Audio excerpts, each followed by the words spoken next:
glyphs now feel dangerously familiar, promising unholy power to those who can take it.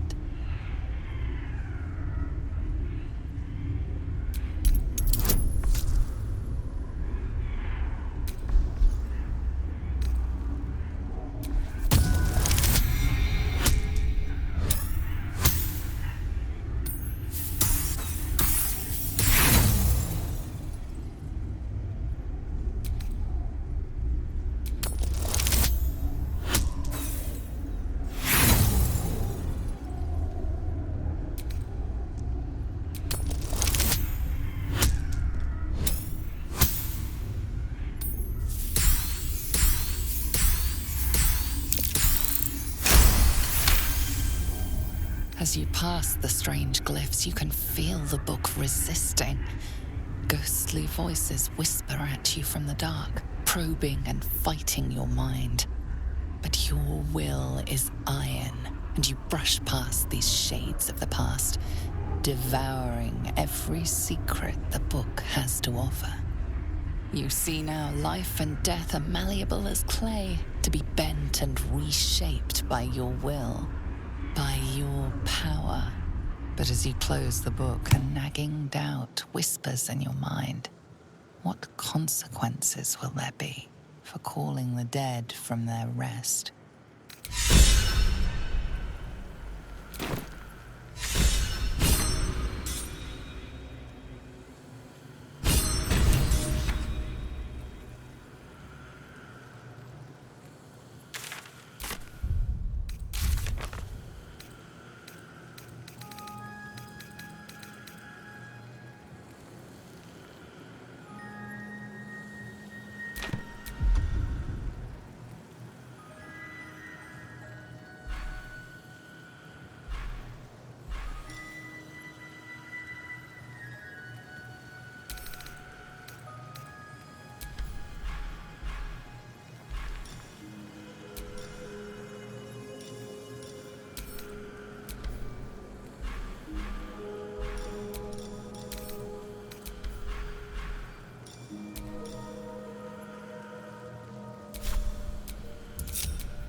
How many die today?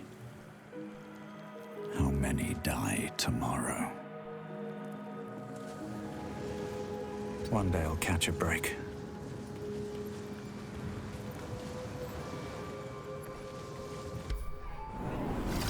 The wizard's quite worthless with a tired mind. Sleep beckons. I would follow.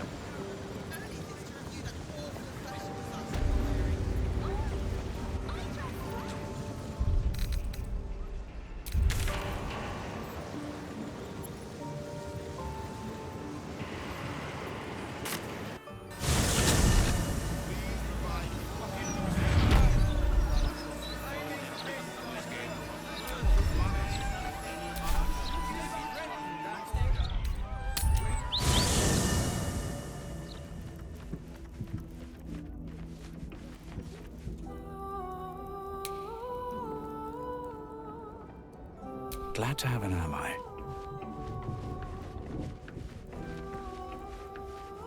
As you approach Minthara, you feel her mind reaching out to yours, tentative and curious. Then it retreats, soft as a whisper. Sorry. Old habits.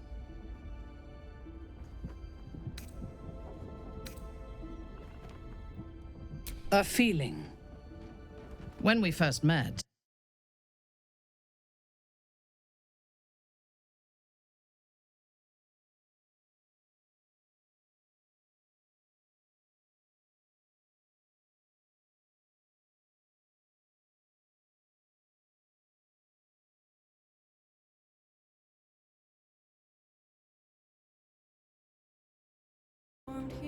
a deeper bond has grown between us.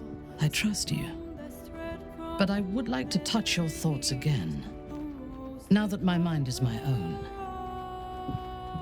May I?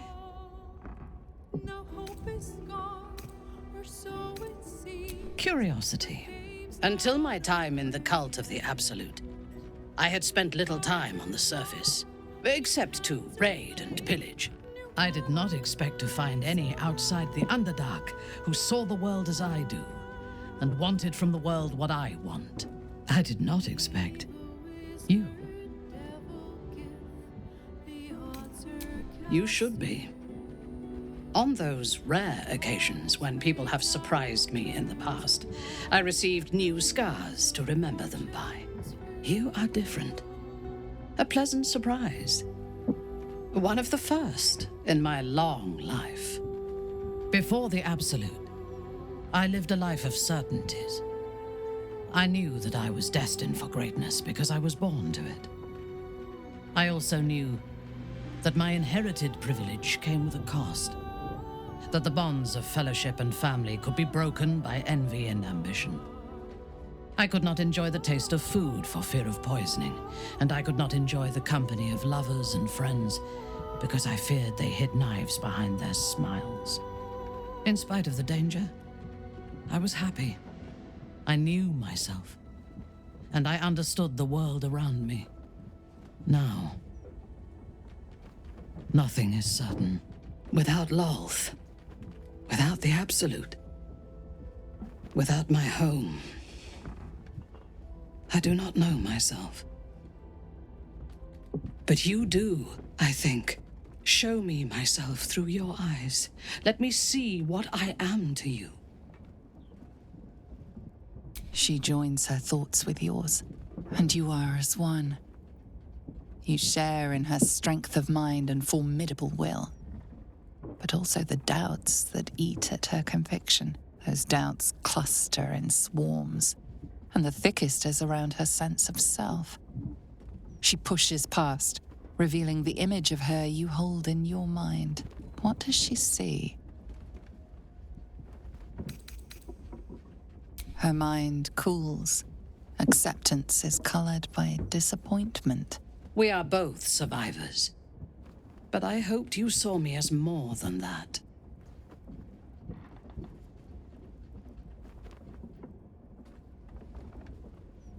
The cold shell of Minthara's mind melts away, and you are drawn into the heart of her.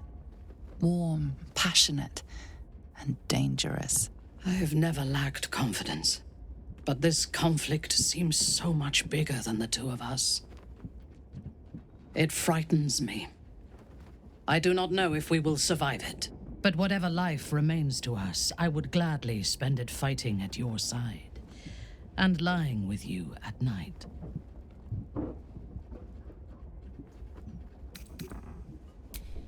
As you wish. It is a rare occasion when I do not get what I want, but you have shown your worth in many ways. I will be satisfied to have you as an ally.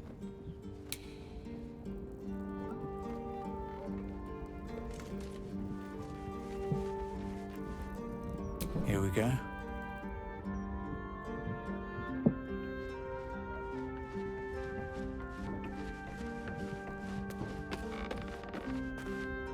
Elminster? Oh, hello, my boy. No, don't mind me. I'm just enjoying a lungful of Buldurian air. Yes, a distinctive aroma, though perhaps not one worthy of bottling. I hear you've been browsing in the most esteemed of emporiums, sorcerous sundries. Indulge my curiosity. What wonders did you discover there?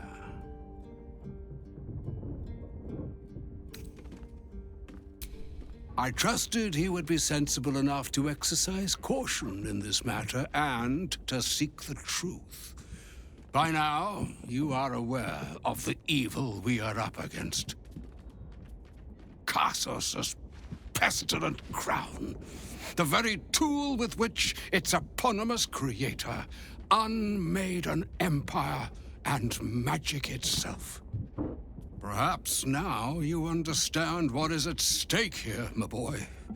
Though what Mr. asked of you was extreme, it was not without merit, nor demanded lightly. What are you saying? Or rather, what are you not saying? Mr. knows you defied her, Gale. Well, of course she knows. She's Mystra. She bids you come to her holy shrine in the Stormshore Tabernacle. There, she will grant you an audience at last. Mistra's willing to speak to me again? Was this your doing, Elminster? She knows what I see in you, just as I know what she sees in you. I was not born an old man. I know all too well what it's like to have a goddess fill your heart with longing. Looking at you is like gazing into a mirror that shows centuries long past. The past is the past, Elminster. And the future is, well, still to be decided. By me. Not by Mystra. If there is another way, I trust you can find it. It is not in your nature or mine to stop looking, to accept the first answer to any dilemma. Do what you can. Put that mind to work. Trust in yourself. Trust in the weave. If you are willing, trust in Mystra. There is a conclusion yet to be written in this sorry tale, Gale of Waterdeep. And yours is the quill that will write it.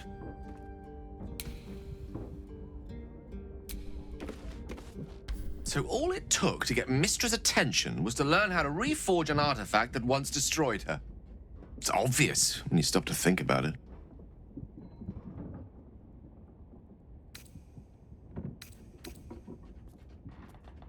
I think Elminster's last message was the one carrying the punishment. Having respectfully declined it, I think she's willing to negotiate. This is a conversation that's long overdue on both sides. I owe it to her to hear her out. Come what may afterwards.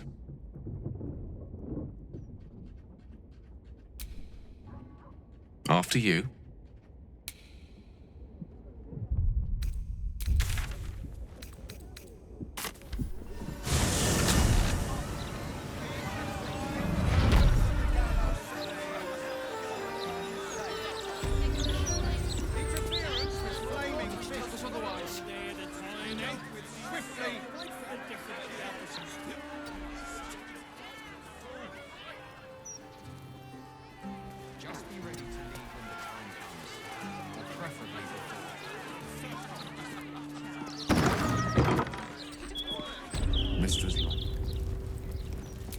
Some time since I stood before her in a place like this.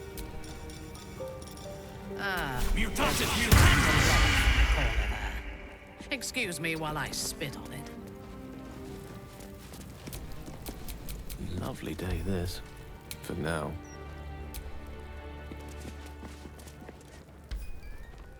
There she stands, just as Elminster promised. Mystra, goddess of the weave, mother of all magic. The old man wasn't lying. She's opened the summoning channel. Can't you feel it? Gale's right. The very air around the statue crackles with magic, as though the weave itself were coursing beneath her stony skin. A stream of pure, undiluted weave. I only have to reach out, and it will carry me to Mystra, wherever she may be. Well, are you composing a poem in your head or some such?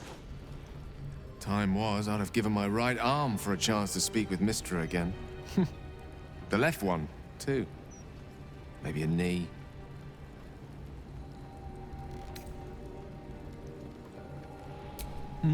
Not the message one hopes to receive from a past lover. But her first love was always the weave. At best, I was a close second. When I pictured this moment, I thought I'd feel more in control. Yet, here I am, with palms sweatier than a bugbear's armpit. I always wonder what being nervous would feel like. I hate it. During my time locked away in Waterdeep, I prepared a quite comprehensive speech for her on the subject of our former relationship and the manner in which it ended.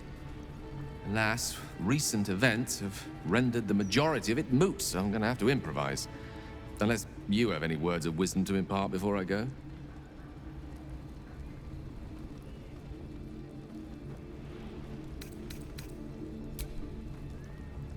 You'd make a fine 3-dragon anti-player, you know? I think it's best I keep a cool head going into this. Approach it like a particularly high-risk round of 3-dragon ante. I'll let Mistress show her flight, and then I can see how strong a chance we stand of winning the gambit. I'll only be gone for a matter of moments. The Outer Planes experience time quite differently to our own. Wait for me. Please.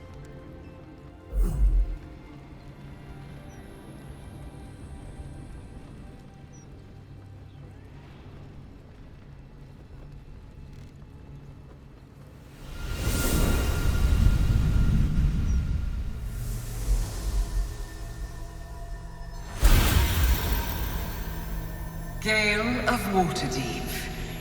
You look well. As do you. But I assume we're not here solely to exchange compliments. So why am I here? You discovered what lies at the heart of the Absolute, the crown of Karsus. And you disobeyed my instruction. Why? Because you had no right to ask that of me. You cast me out. Remember? You were my lover, my chosen. Yet still you know so little of me. The past cannot be undone with self-pity, nor can a future be forged. Only with the truth will you see the way ahead.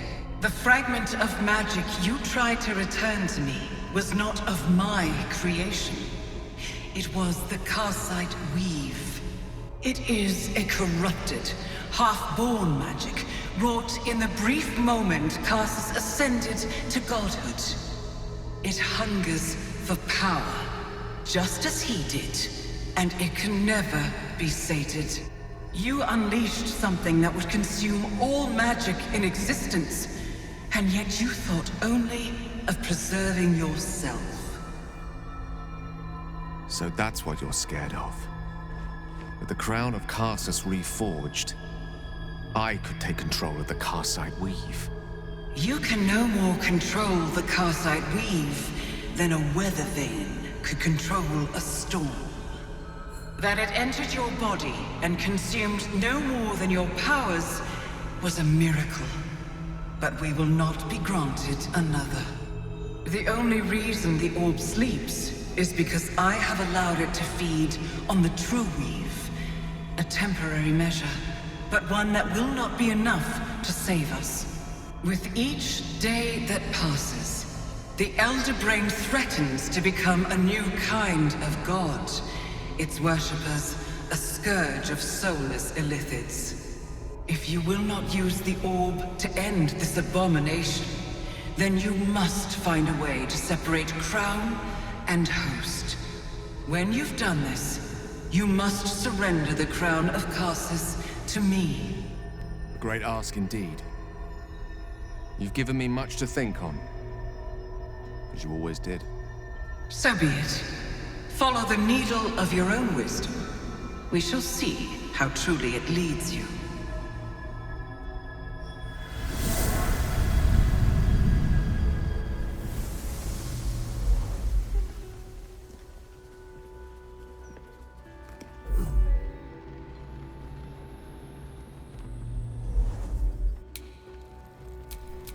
No time to rest.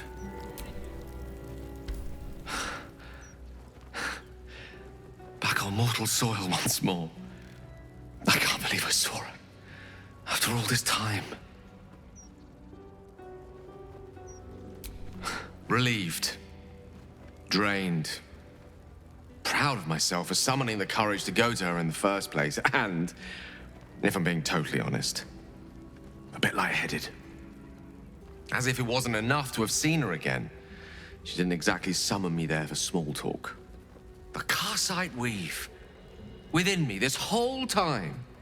I knew the orb was no ordinary ball of magic before it to be Carsus's malignant creation. Gods! How did I not see that?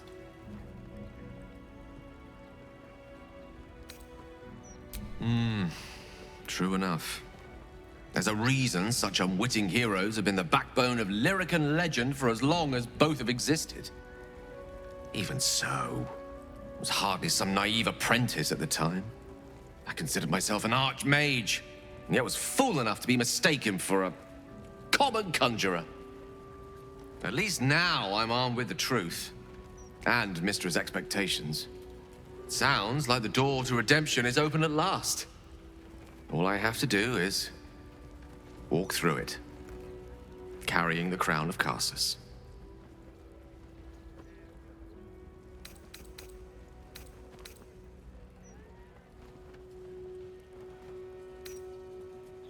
Wow, what's a ginormous elder brain once you've grappled with your own crippling anxieties?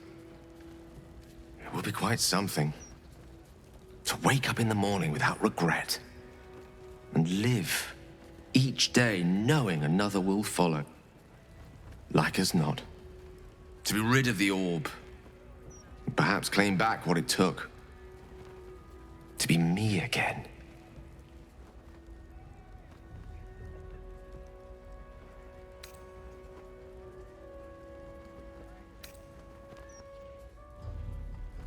Well then, what more is there to discuss?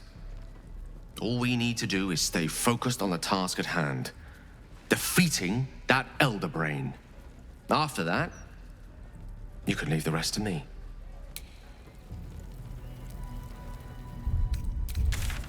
Divine protectors of Baldur's Gate, hear this humble plea. Shield our people from the depredations of the absolute heretics. Bless them with the strength to endure. Let's get going. And the courage How to much further can I go? She's no fake.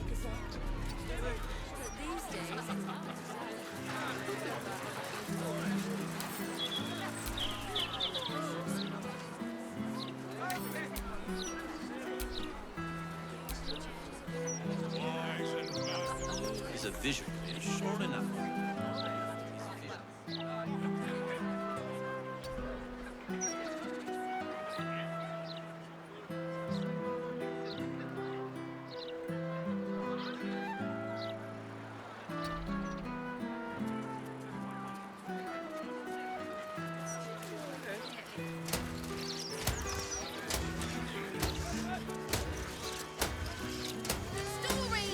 I need a quick word.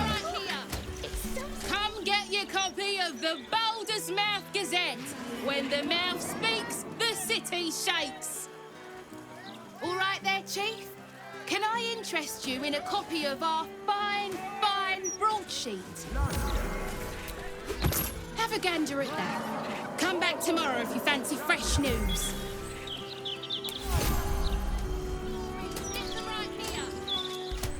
Baldur's Mouth is truly remarkable. I had thought the purpose of a broadsheet was to inform the people, but I see now that I was mistaken. Ink and paper are not as insidious as the voice of the Absolute, but they send out their commands all the same. Think this, feel that, hate them. Yes. I am surprised. The house matrons of Menzoberranzan have not discovered the power of the printing press yet. Paper spun from spider silk, everdark ink drawn from dragon scales, and nefarious lies dreamt in darkness. To kill one's enemies with a well-rounded phrase. That is true power.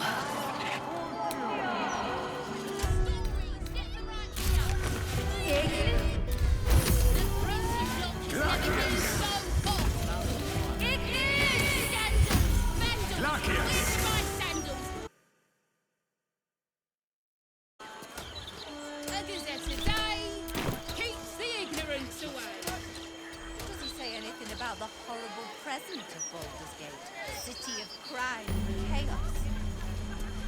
No.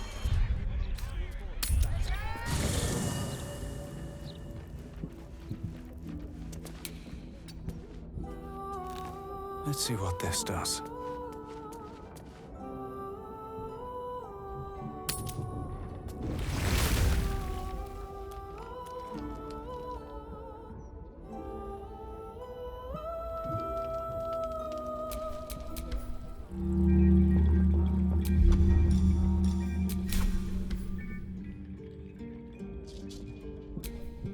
Wretched thing.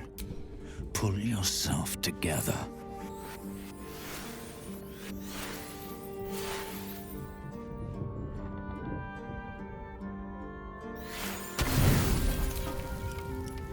The sleeping blood beast within claws and scratches at your resting mind.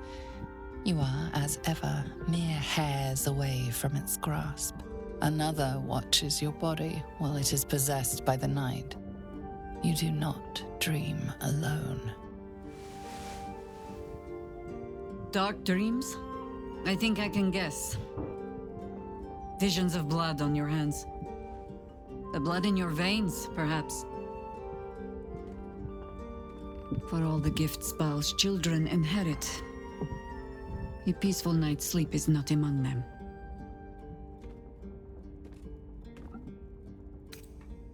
I've slept beside a Baal spawn before. I know the signs, the dreams, the urges, the power.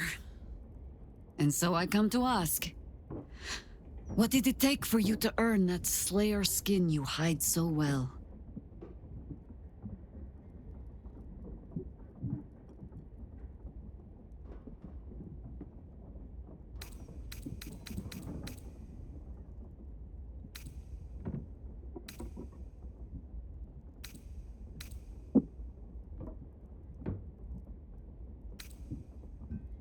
I have spent my life fighting your father in whatever form he chose to take.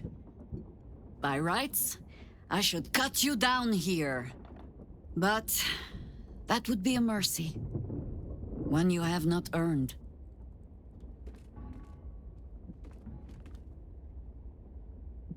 You are twice tainted, yes. But whatever you have done, you might yet serve the good. Whatever its source, the Slayer form is a weapon like any other, and if you mean to master it, I know where you must go. To face the other of your kind, Orin. So long as the other lives, neither of you can claim your full power.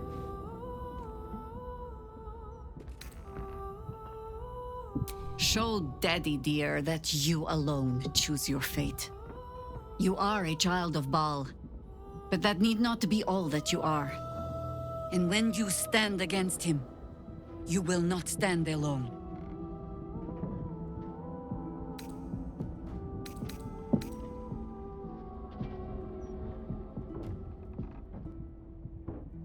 You first. I find that sleep escapes me, so I might as well take the watch. You rest with the knowledge that you are being watched over, or indeed, guarded.